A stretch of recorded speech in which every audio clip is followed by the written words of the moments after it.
ঋণাত্মক 4t এর বর্গ বিয়োগ 12t বিয়োগ 9কে উৎপাদকে বিশ্লেষণ করতে হবে। প্রথমেই দেখে নিই এই সবগুলো পদের কোনো সাধারণ উৎপাদক রয়েছে কিনা। লক্ষ্য করলে দেখা যাবে এই প্রথম দুটো পদ 4 দ্বারা বিভাজ্য আর এই শেষ দুটো পদ 3 দ্বারা বিভাজ্য, কিন্তু তাদের সবাই একটি সংখ্যা দ্বারা বিভাজ্য নয়।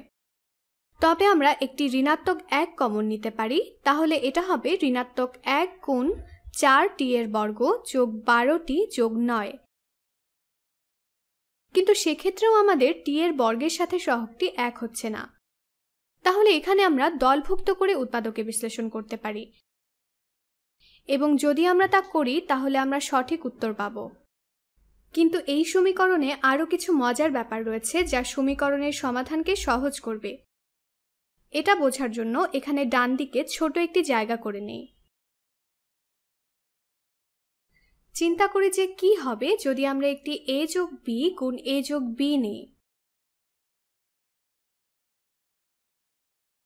বা যদি আমরা একটি দ্বিপদীর বর্গ নিই।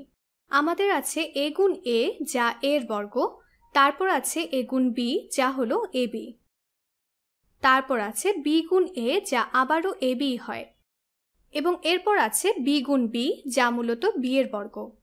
তাহলে যদি আমরা এই দুটি মধ্যপদ যোগ করি তাহলে আমরা পাবো a এর বর্গ যোগ 2ab যোগ b এর বর্গ। এটি একটি দ্বিপদী রাশির বর্গ। এখন এই 4t এর বর্গ যোগ 12t যোগ 9 কি এর সাথে মেলে? আচ্ছা, 4t এর বর্গ হলো a এর বর্গ, এটা a এর বর্গ, এটা a এর বর্গ হলে a কত হবে?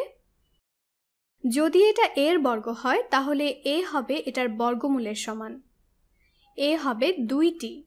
আর এটা যদি b এর বর্গ হয়, এটাকে অন্য রঙে করি, যদি এটা b এর বর্গ হয়, যদি এই 9 সমান b এর বর্গ হয় তাহলে b সমান 3।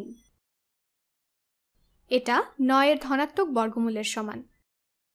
আচ্ছা, এটা যে শুধু 3 হবে এমন নয়, এটা ধনাত্মক বা ঋণাত্মক 3ও হতে পারে। কিন্তু এখানের এই সংখ্যাটি, এটি কি 2 গুণ ab? এই মধ্যপদটি কি 2ab? আচ্ছা, যদি আমরা 2t গুণ 3 করি তাহলে পাই 6t। এরপর যদি একে 2 দিয়ে গুণ করি তাহলে আমরা পাই 12t। এখানের এটা, এই 12t সমান হলো 2 গুণ 2t গুণ 3।